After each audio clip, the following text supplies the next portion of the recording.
Hello दोस्तों, स्वागत है आप सभी का आपके 100 पजल सीरीज के अंदर। ये जो सीरीज है आपके लिए काफी इंपॉर्टेंट रहने वाली है। अगर आप किसी भी रेगुलेटरी बॉडी एग्जाम की तैयारी कर रहे हैं या फिर बैंकिंग एग्जाम्स की तैयारी कर रहे हैं इस साल के लिए, तो आपके लिए जो ये सीरीज है, क्योंकि आपको पता है पजल का चैप्टर काफी इंपॉर्टेंट है, वेटेज अच्छी खासी वेटेज कैरी करता है हर एक एग्जाम के अंदर। तो ये टॉपिक अपने आप में काफी इंपॉर्टेंट है और हमें इसको डुएबल बनाना पड़ेगा थ्रू प्रैक्टिस। तो जितनी प्रैक्टिस हम करेंगे उतना हमारे लिए टॉपिक आसान बनता रहेगा और ये जो आपके सेशंस हैं इसी चीज के लिए आपको हेल्प करने वाले हैं। ठीक है, तो ये काफी इंपॉर्टेंट है आपके सेशन। आप चाहे तो इसको 1 by 1 हर दिन, मतलब आपका जो ये डे बाय डे आपको दिखता है, ठीक है, आप वो वैसे देख सकते हैं या फिर एक साथ 3-4 वीडियोस के अंदर जो भी क्वेश्चन है आप वो सॉल्व कर सकते हैं। ठीक है, अभी हम इनिशियल स्टेज है सीरीज के अंदर, तो यहाँ पे अभी हम धीरे धीरे थोड़ा इजियर क्वेश्चंस भी कवर कर रहे हैं। लास्ट टाइम मैंने आपको एक सीक्वेंस बेस्ड जो पजल है वो सॉल्व करवाया था। काफी इंपॉर्टेंट टाइप ऑफ क्वेश्चंस है वो, और आपका वो रेगुलेटरी बॉडी में काफी पूछा जाता है, चाहे नाबार्ड हो, चाहे सेबी की तैयारी आप कर रहे हो, चाहे आप एसबीआई पीओपी प्रीलिम्स की तैयारी कर रहे हो, काफी इंपॉर्टेंट रहता है आप सभी के लिए। ओके, तो चलिए स्टार्ट करते हैं आज के इस सेशन को।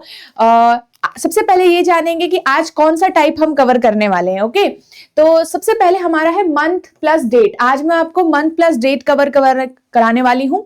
मंथ्स अलग होते हैं, जैसे एक होता है मंथ्स के अंदर आपको अरेंज करना होता है, दैट इज कंप्लीटली डिफरेंट। ठीक है, मंथ प्लस डेट अलग होता है। यहां पे आपको मंथ भी गिवन होंगे, साथ में 2 या 3 डेट्स गिवन होंगी।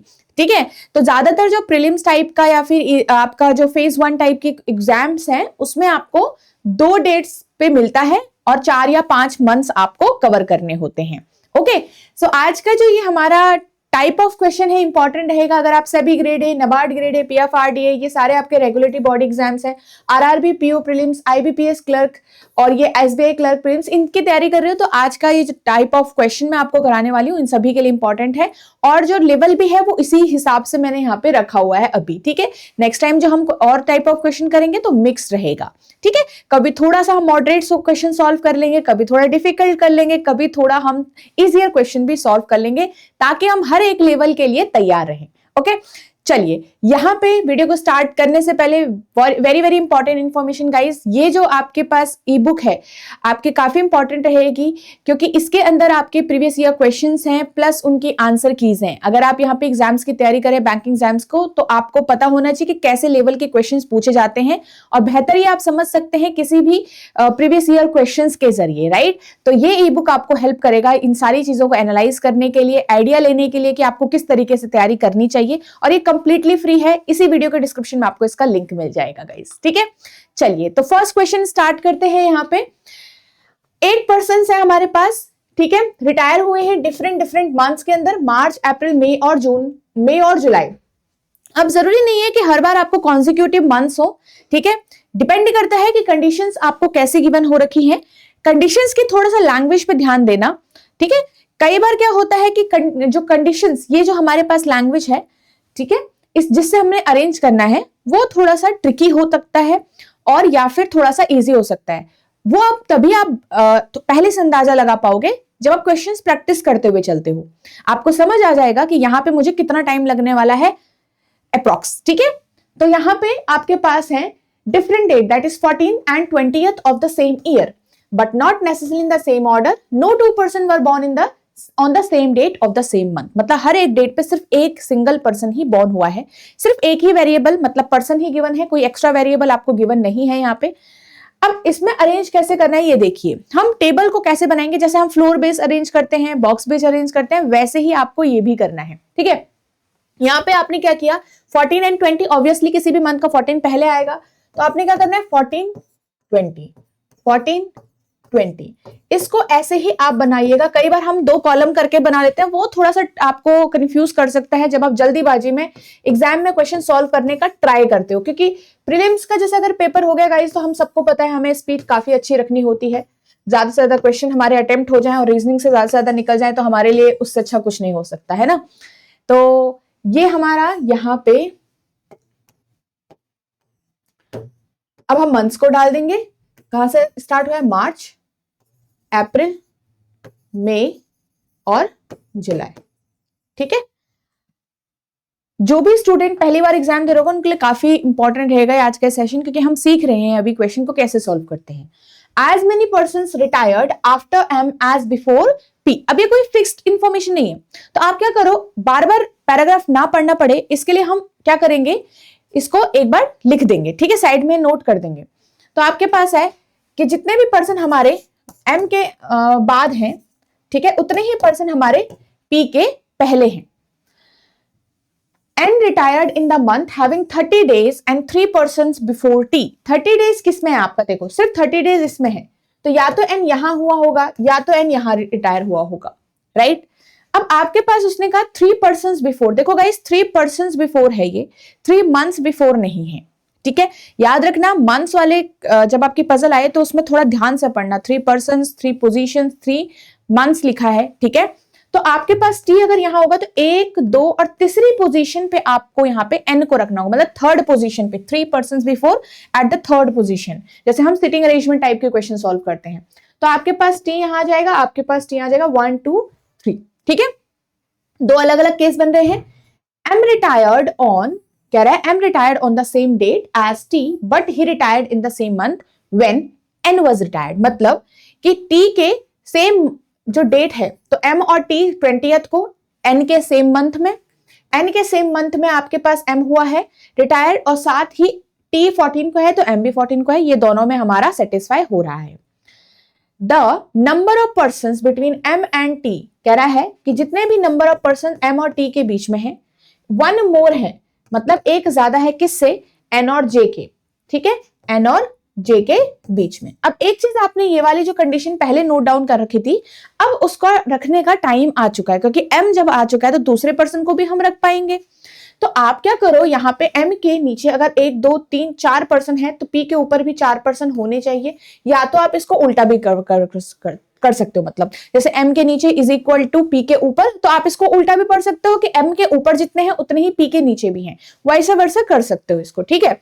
तो आप ऐसे यहाँ पे देखो M के ऊपर 2 हैं तो P के नीचे 2 हैं, ये गलत नहीं होगा, ये सही ही अरेंज हो रहा है, ठीक है। नेक्स्ट देखिए M और T को, अब देखो M और T के बीच में यहाँ पे 1 पर्सन है, तो J और N के बीच में कितने हो जाएंगे, 0। M और T के बीच में यहाँ पे 1, 2, 3 पर्सन, तो N और J के बीच में कितने पर्सन हो जाएंगे, 2, राइट, 2 पर्सन हो जाएगा। 1 मोर किससे है, J और N से।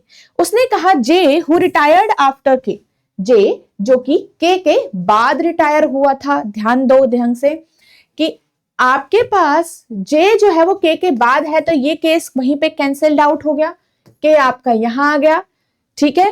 S and K retired on the same date, S और K सेम डेट पे आपका रिटायर हुआ है, तो 14 और 14 पे S आ जाएगा। अकेला एक ही पर्सन बचा हुआ है पूरी अरेंजमेंट के अंदर, तो आपके पास R यहां आ जाएगा। तो इस तरीके से हमने कितनी आसानी से ये सॉल्व कर दिया, ठीक है। थोड़ा सा लैंग्वेज के बीच में आपको डिफरेंस देखना आना पड़ेगा, यहाँ पे बहुत इंपॉर्टेंट है गाइस। ये हमने क्वेश्चन सॉल्व कर दिया, इस पे बेस देखो क्वेश्चन है Who among the following person retired immediate after S? S के immediate बाद आपको यहाँ पे कौन दिख रहा है, R दिख रहा है, तो R will be your answer. How many persons retired between J and T? J और T के बीच में, तो 1, 2, 3, आपके पास कितने पर्सन है, 3 person. How many person retired before M? M के पहले, तो 1, 2 और 3 पर्सन आपके रिटायर हुए हैं। इनमें से कौन सा पर्सन में रिटायर हुआ होगा, तो इनमें से कौन सा पर्सन, P और T दोनों ही है, पर आपके ऑप्शन में एक यहाँ पे गिवन हो रखा होगा, तो वही आपका यहाँ पे चूज आप करोगे, ठीक है। P और T दोनों थे बट एक यहाँ पे गिवन है, तो ये वाला ही चूज होगा कि इनमें से एक तो है। इनमें से कौन सा पर्सन रिटायर्ड ऑन मार्च 14, तो मार्च 14 को आपने देखा, यहाँ पे हमने सबसे पहले K को अरेंज किया हुआ है, तो K आपके पास मार्च 14 पे आ जाएगा। क्लियर। तो इस तरीके से हमने इन सारे क्वेश्चंस को आंसर कर दिया, बहुत ही आसानी से आप इनको सॉल्व कर सकते हो। ध्यान रहेगा इस कि ऐसा नहीं है कि हर एक बार एग्जाम में सिर्फ पर्संस को ही अरेंज करना हो, आपके पास वेरिएबल वाले क्वेश्चन भी आ सकते हैं। मतलब सपोज आपने ये देखो यहाँ पे जैसे मंथ में तो अरेंज कर दिया, साथ में वो पर्सन कुछ लाइक करते हैं, किसी प्लेस से बिलोंग करते हैं, किसी कंपनी में काम करते हैं, कुछ भी टाइप का आपके पास यहाँ पे एक एक्स्ट्रा वेरिएबल या 2 एक्स्ट्रा वेरिएबल्स आ सकते हैं, बट बेस यही है चीज का कि आपको सॉल्व ऐसे ही करना है, ठीक है। बेस हमेशा इन चीजों का यही रहेगा। अब इसी टाइप का एक क्वेश्चन मैंने आपके लिए होमवर्क के लिए रखा हुआ है, ये क्वेश्चन आप होमवर्क में सॉल्व करिएगा, ठीक है। सिंगल वेरिएबल नेक्स्ट इस पे बेस्ड ये क्वेश्चंस है, इनको जरूर सॉल्व करिएगा, ठीक है। और यहाँ पे आई होप ये जो सेशन है ये आपको हेल्प कर रहे हैं आपके एग्जाम्स की प्रैक्टिस के लिए। याद रखिएगा बेसिक्स यहाँ पे कंप्लीटली मैं अभी कवर नहीं कर रही हूँ। बेसिक्स के लिए आपको अगर देखना है तो आप रीजनिंग की प्लेलिस्ट में जा सकते हैं, जिसमें आपको डिफरेंट आपको सेशंस मिल जाएंगे, वीडियोस मिल जाएंगे ऑलरेडी, ठीक है। कंबाइंड वीडियोस भी हैं, ठीक है, जो आपके एसबीआई एग्जाम्स के लिए काफी इंपॉर्टेंट रहेगा या बैंकिंग एग्जाम्स के लिए काफी इंपॉर्टेंट रहेगा। देयर आर डिफरेंट वीडियोस जो आपको इसी चैनल पर अवेलेबल हैं। आप थोड़ा सर्च करेंगे तो आपको चीजें मिल जाएगी, बेसिक से भी चीजें कवर कर रखी हुई हैं, ठीक है। सो आई होप ये जो आज का सेशन है ये भी आप लोगों ने एंजॉय किया होगा, आपको समझ में आया होगा। Remember guys, this is the homework question, आप कमेंट सेक्शन में जरूर आंसर करिएगा, ठीक है। चलिए, तो यहाँ पे अगर आप एक ऐसे पर्सन है साथ ही जो एक ऐसे प्लेटफॉर्म के ट्राई कर रहे हैं कि कोई ऐसा प्लेटफॉर्म मिल जाए जहां से अपनी एग्जाम्स की अच्छे से तैयारी कर लें, मतलब बिल्कुल जीरो लेवल से जहां से आप एंड तक पहुंच सकते हैं अपनी जर्नी के, अपनी एग्जाम्स को कंप्लीटली क्लियर कर सकते हैं, तो ये बैंकिंग एग्जाम्स महापैक आपकी काफी हेल्प करता है आपकी बैंकिंग जर्नी के अंदर। इन 6 एग्जाम्स को ये कैटर करने वाला है 2026 के लिए। इसके अंदर आप देखो तो आपका करंट अफेयर का आपके पूरी कंपाइलेशन होती है, मंथली एमसीक्यूज आपको प्रोवाइडेड होते हैं और ये अपडेट होता रहेगा जब तक आपका एग्जाम नहीं हुआ। क्वांट, रीजनिंग, इंग्लिश के आपको वीडियोस मिल जाएंगी, बेसिक से हायर लेवल क्वेश्चन भी कवर करा रखे हैं, टॉपिक वाइज टेस्ट भी हैं आपके मिनी मॉक टेस्ट हैं, आपके फुल लेंथ मॉक टेस्ट है, सारा ही चीजें जो है वो इसके अंदर है। साथ ही आपका डिस्क्रिप्टिव भी इसमें कवर्ड है और आपका इंटरव्यू तक अगर आप जाते हो तो वो भी आपका इसके अंदर पूरा कवर्ड हो रखा है, ठीक है। अगर आप बैंकिंग के अलावा साथ में आरबीआई के लिए भी तैयारी कर रहे हो तो आपको अलग अलग कोई कोर्स परचेज करने की जरूरत नहीं है। यहाँ पे जो ये वाला कोर्स है आपका आरबीआई प्लस बैंकिंग महापैक, ये कंबाइंड कोर्स है, तो अगर आप इन दोनों को इसको ही ले लेते हो तो आपको इस वाले को परचेज करने की जरूरत यहाँ पे नहीं होती है, ठीक है। तो अगर आप आरबीआई प्लस बैंकिंग के दोनों के साइड आप तैयारी कर रहे हो तो ये एक कॉम्बो कोर्स आपका है, फेज 1 फेज 2 आपका कवर्ड है आरबीआई का, ठीक है। अगेन जो भी सारी चीजें बैंकिंग महापैक में आपको यहाँ मिल रही है वो सारी ही चीजें जो मैंने आपको बताई वो यहाँ पे आपकी अवेलेबल होंगी। ओके गाइज, तो ये आपको कहाँ पे एनरोल कहाँ पे कर सकते हो आप, एक तो इसी वीडियो के डिस्क्रिप्शन में भी लिंक मिल जाएगा। सेकंड, आप edutab.in वेबसाइट पे जा सकते हो और edutab learning solutions app download करके भी इसमें एनरोल कर सकते हो, ठीक है। अब मैं आपको ये दिखा देती हूँ कि अगर आप edutab.in वेबसाइट पे जाओगे तो आपको कैसे सारी चीजें यहाँ पे विजिबल होने वाली हैं। तो आपका edutab.in है, यहाँ से आपको कोर्सेज पे चूज करके बैंकिंग कोर्सेज चूज करना है गाइस, ठीक है। बैंकिंग कोर्सेज आप चूज करोगे तो स्क्रॉल करना है थोड़ा सा, आपको इस तरीके से ये आपको अपने आप दिख गया, ठीक है। यहाँ पे नो मोर पे आप जाओगे तो आपको और कुछ चीजें दिखेंगी। नो मोर पे जाके आपको यहाँ पे और डिटेल्स जानने को मिलेगा दोनों ही कोर्सेज के बारे में, ठीक है। तो ये सारी चीजें हैं, वैलिडिटी आप अपने हिसाब से चूज कर सकते हो जो भी आपको लगता है, ठीक है। चलिए guys, so thank you so much and I hope आपको आज का सेशन अच्छा लगा होगा, तो लाइक जरूर करिएगा, ठीक है। आंसर जरूर बताइएगा कि क्या आए हैं एंड देन नेक्स्ट सेशन के अंदर मैं और एक डिफरेंट क्वेश्चन आपको सॉल्व कराएंगे हम, ठीक है। और यहाँ पे आपको पता है ट्यूसडे एंड फ्राइडे आपकी रीजनिंग की वीडियोस आती है आपके सामने, मतलब आपके पास, ठीक है। तो ये आप जरूर फॉलो करिएगा और यहाँ पे नेक्स्ट जो वीडियो होगी उसमें थोड़ा वेरिएबल वाले क्वेश्चन हम यहाँ पे सॉल्व करने वाले हैं, ठीक है। चलिए, thank you so much guys.